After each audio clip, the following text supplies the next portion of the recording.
Welcome to the Rim Break Rodeo. We hope this video helps. In this video, I will explain how to set up Zigbee2Mqtt. First, gather your essential hardware, including a compatible Zigbee coordinator and a host device such as a Raspberry Pi or a mini PC. Next, confirm that your host device has either Docker or Node.js installed, as these are crucial for the installation process. Finally, ensure your host device has stable network connectivity for seamless operation. Now, let's get it installed.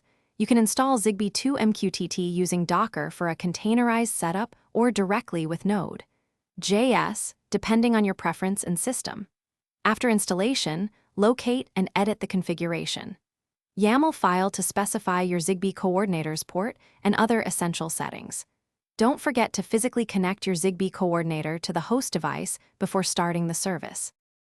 With Zigbee2Mqtt running, it's time to configure and pair your devices. You might want to adjust advanced settings in the configuration file, like the channel or transmit power, for optimal network performance. To add new devices, enable pairing mode within the Zigbee2Mqtt interface. Then, follow your Zigbee device's manufacturer instructions, often involving a reset or button press, to complete the pairing process.